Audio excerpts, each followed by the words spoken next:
اعوذ باللہ من الشیطان الرجیم، بسم اللہ الرحمن الرحیم۔ السلام علیکم۔ آج کے اس لیکچر میں سورہ یاسین کا رکوع نمبر 3 آیات 33 تا 38 کا ترجمہ اور تشریح پیش کیا جائے گا۔ یہ سلسلے کا چوتھا لیکچر ہے۔ اس سے پہلے 3 لیکچرز میں سورہ یاسین کے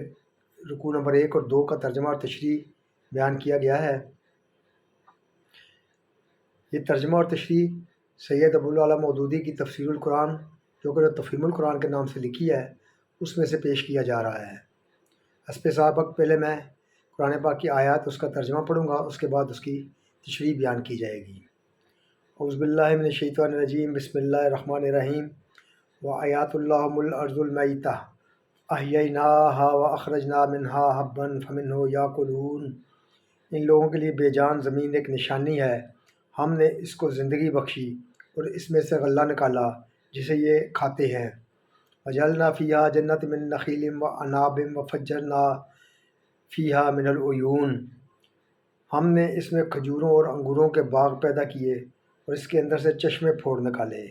لیاکلوا من ثمرہ وما عملت ایدیہم افلا یشکرون، تاکہ یہ اس کے پھل کھائیں۔ یہ سب کچھ ان کے اپنے ہاتھوں کا پیدا کیا ہوا نہیں ہے،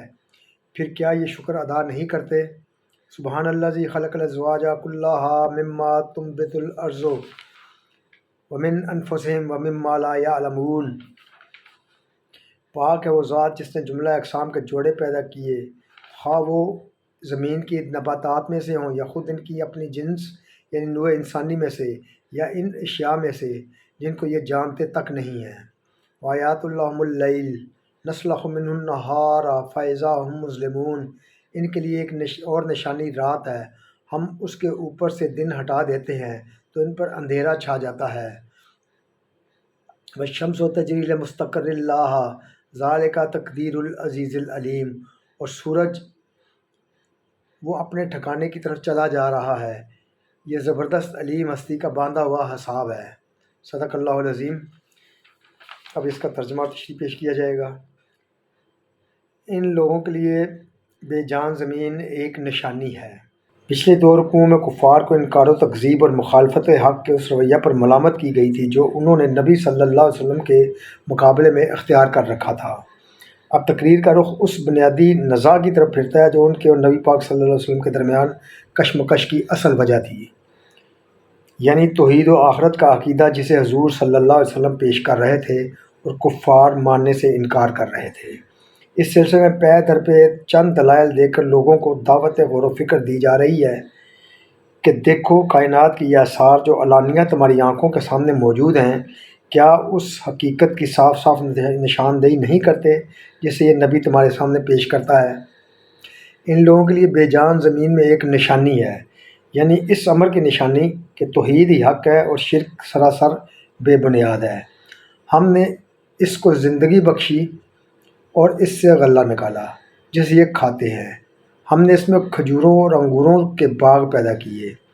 اور اس کے اندر سے چشمے پھوڑ نکالے تاکہ یہ اس کے پھل کھائیں۔ یہ سب کچھ ان کے اپنے ہاتھوں کا پیدا کیا ہوا نہیں ہے، پھر کیا یہ شکر نہیں کرتے؟ ان مختصر فکروں میں زمین کی رویدگی کو دلیل کے طور پر پیش کیا گیا ہے۔ آدمی شب و روز اس زمین کی پیداوار کھا رہا ہے، اپنے نزدیک اسے ایک معمولی بات سمجھتا ہے، لیکن اگر وہ غفلت کا پردہ چاک کر کے نگاہ غور سے دیکھے تو اسے معلوم ہو کہ اس فرش کائنات سے لہلہاتی کھیتیوں اور سرسب باغوں کا اگنا اور اس کے اندر چشموں اور نہروں کا رواں ہونا کوئی کھیل نہیں ہے جو آپ سے آپ ہوئے جا رہا ہو، بلکہ اس کے پیچھے ایک عظیم حکمت و قدرت اور ربوبیت کار فرما ہے۔ زمین کی حقیقت پر غور کیجیے، جن مادوں سے یہ مرکب ہے، اس کے اندر بجائے خود کسی نشو و نما کی طاقت نہیں ہے۔ یہ سب مادے فردن فردن اپنی اور ہر ترکیب و آمیزش کے بعد بھی بالکل غیر نامی ہیں اور اس بنا پر ان کے اندر زندگی کا شائبہ تک نہیں پایا جاتا۔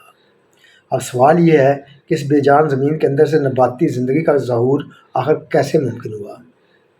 اس کی تحقیق آپ کریں گے تو آپ کو معلوم ہوگا کہ چند بڑے بڑے اسباب ہیں جو اگر پہلے فراہم نہ کر دیے گئے ہوتے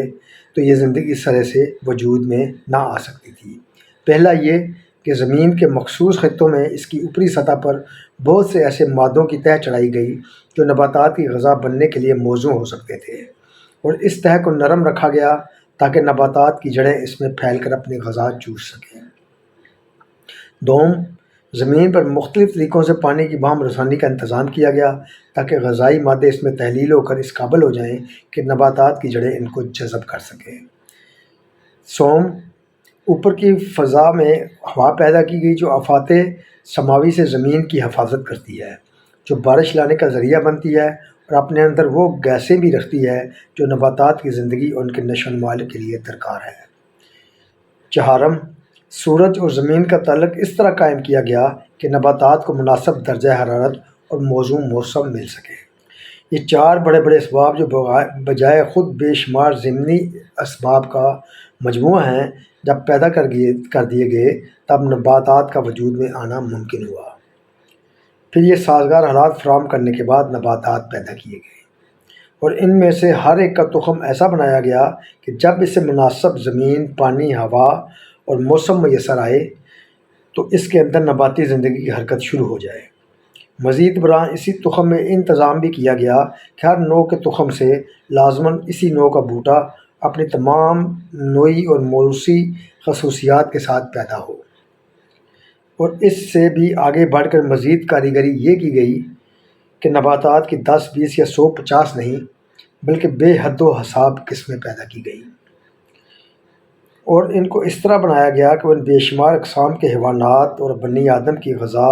دوا، لباس اور ان گنت دوسری ضرورتوں کو پورا کر سکیں جنہیں نباتات کے بعد زمین پر وجود میں لایا جانے والا تھا۔ اس حیرت انگیز انتظام پر جو شخص بھی غور کرے گا، اگر وہ ہر درمی اور تعصب میں مبتلا نہیں ہے تو اس کا دل گواہی دے گا کہ سب کچھ آپ سے آپ نہیں ہو سکتا۔ اس میں صریح طور پر ایک حکیمانہ منصوبہ کام کر رہا ہے جس کے تحت زمین، پانی، ہوا اور موسم کی مناسبتیں نباتات کے ساتھ اور نباتات کی مناسبتیں حیوانات اور انسانوں کی حاجات کے ساتھ انتہائی نزاکتوں اور باریکیوں کو ملحوظ رکھتے ہوئے قائم کی گئی ہیں۔ کوئی ہوش مند آدمی یہ تصور نہیں کر سکتا کہ ایسی ہمہ گیر مناسبتیں محض اتفاقی حادثہ کے طور پر قائم ہو سکتی ہیں۔ پھر یہی انتظام اس بات پر بھی دلالت کرتا ہے کہ بہت سے خداؤں کا کارنامہ نہیں ہو سکتا، یعنی کہ یہ بہت سے خداؤں کا کارنامہ نہیں ہو سکتا،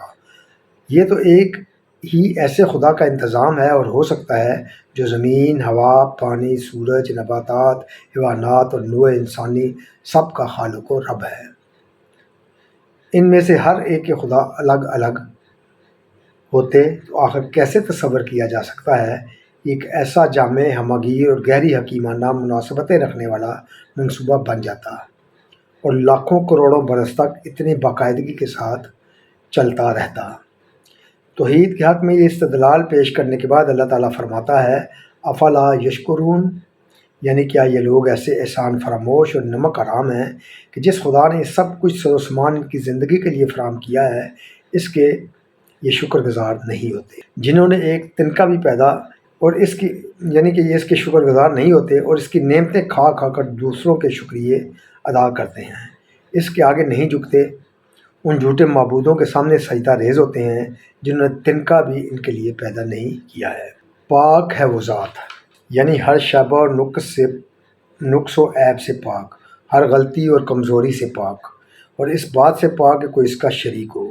مشرکین کے عقائد کی تردید کرتے ہوئے بالعموم قرآن مجید میں یہ الفاظ اس لیے استعمال کیے جاتے ہیں کہ شرک کا ہر عقیدہ اپنی حقیقت میں اللہ تعالیٰ پر کسی نہ کسی نقص اور کسی نہ کسی کمزوری اور عیب کا الزام ہے۔ اللہ کے لیے شریک تجویز کرنے کے معنی ہی یہ ہیں کہ ایسی بات کہنے والا دراصل یہ سمجھتا ہے کہ یا تو اللہ تعالیٰ تنہا اپنی خدائی کا کام چلانے کے قابل نہیں ہے،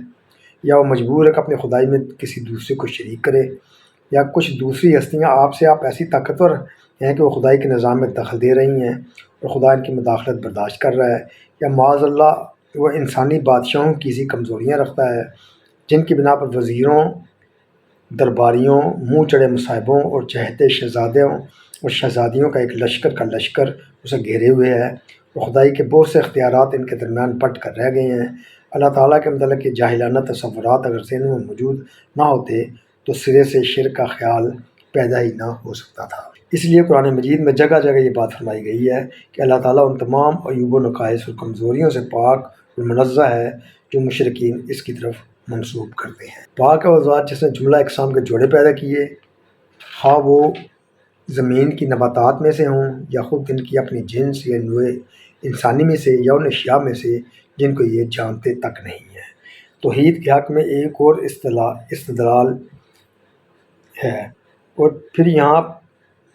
یہاں پھر پیش پا افتادہ حقائق ہی میں سے بعض کو لے کر بتایا جا رہا ہے کہ شب و روز جن اشیاء کا تم مشاہدہ کرتے ہو، یہ پیش پا افتادہ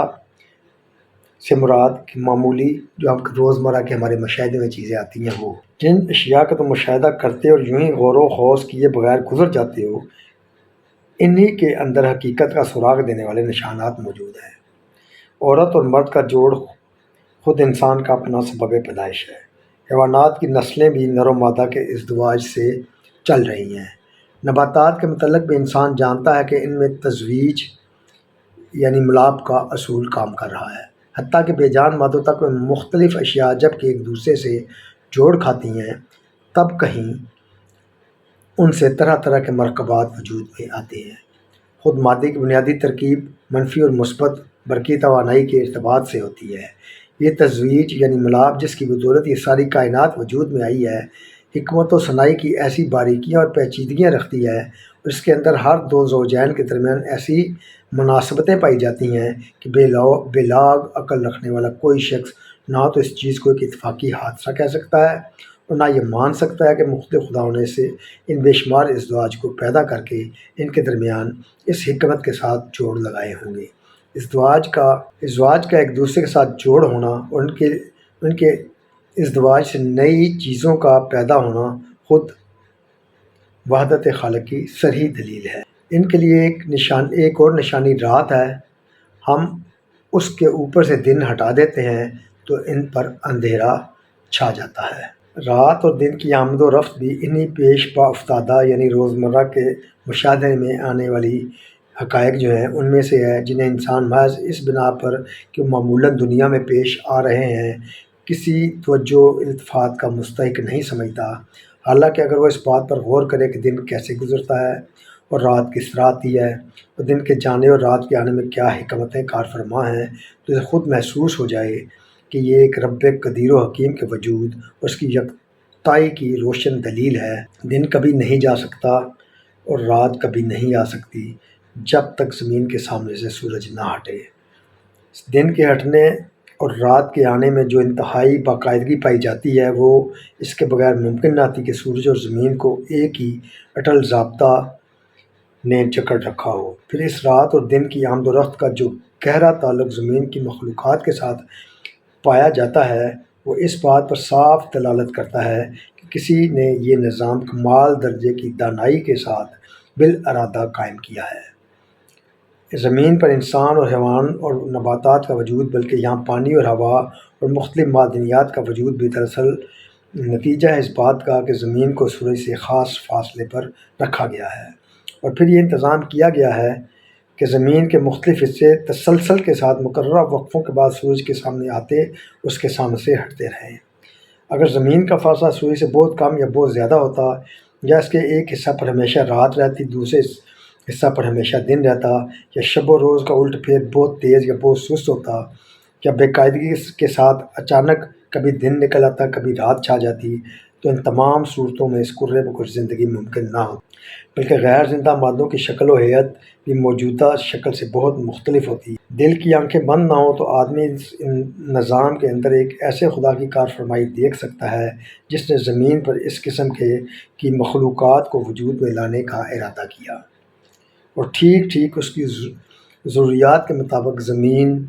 اور سورج کے درمیان یہ نسبتیں قائم۔ خدا کا وجود اور اس کی توحید اگر کسی شخص کے نزدیک بعید از عقل ہے تو خود ہی سوچ کر بتائے کہ اس کاریگری کو بہت سے خداؤں کی طرف منسوب کرنا، یا یہ سمجھنا کہ کسی اندھے بہرے قانون فطرت کے تحت یہ سب کچھ آپ ہی آپ ہو گیا ہے، اور کس قدر عقل سے بعید ہونا چاہیے کسی ثبوت کے بغیر محض قیاس و گمان کی بنیاد پر جو شخص یہ دوسری سراسر نامعقول توجیہات مان سکتا ہے۔ وہ جب یہ کہتا ہے کہ کائنات میں نظم اور حکمت اور مقصدیت کا پایا جانا خدا کے ہونے کا کافی ثبوت نہیں ہے، تمہارے لیے باور کرنا مشکل ہو جاتا ہے کہ واقعی یہ شخص کسی نظریہ عقیدے کو قبول کرنے کے لیے کسی درجے میں بھی کافی یا ناکافی عقلی ثبوت کی ضرورت محسوس کرتا ہے۔ اور سورج وہ اپنے ٹھکانے کی طرف چلا جا رہا ہے، یہ زبردست علیم ہستی کا باندھا ہوا حساب ہے۔ یعنی اس مہینے کے دوران میں چاند کی گردش ہر روز بدلتی رہتی ہے، ایک دن اور سورج اپنے ٹھکانے کی طرف چلا جا رہا ہے، یہ زبردست علیم ہستی کا باندھا ہوا حساب ہے۔ ٹھکانے سے مراد وہ جگہ بھی ہو سکتی ہے جہاں جا کر سورج کا آخر ٹھہر جانا ہے، اور وقت بھی ہو سکتا ہے جب وہ ٹھہر جائے گا۔ اس آیت کا صحیح مفہوم انسان اسی وقت متعین کر سکتا ہے جب کہ اسے کائنات کے حقائق کا ٹھیک علم حاصل ہو جائے۔ لیکن انسانی علم کا حال یہ ہے کہ ہر زمانہ میں بدلتا رہا ہے، آج جو کچھ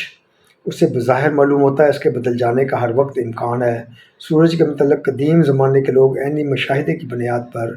یقین رکھتے تھے کہ وہ زمین کے گرد چکر لگا رہا ہے۔ پھر مزید تحقیق و مشاہدے کے بعد یہ نظریہ قائم کیا گیا کہ وہ اپنی جگہ ساکن ہے، نظام شمسی کے سیارے اس کے گرد گھوم رہے ہیں۔ لیکن یہ نظریہ بھی مستقل ثابت نہ ہوا۔ بعد کے مشاہدات سے پتہ چلا کہ نہ صرف سورج بلکہ وہ تمام تارے جن کو ساکن کہا جاتا ہے ایک رخ پر چلے جا رہے ہیں۔ ان کی رفتار کا اندازہ 10 سے لے کر 100 میل فی سیکنڈ تک کیا گیا ہے، اور سورج کے متعلق موجودہ زمانے کے ماہرین فلکیات کہتے ہیں کہ وہ اپنے پورے نظام شمسی کو لیے ہوئے 20 کلومیٹر تقریباً 12 میل فی سیکنڈ کی رفتار سے حرکت کر رہا ہے۔ صدق اللہ العظیم۔ دعا میں یاد رکھیے گا۔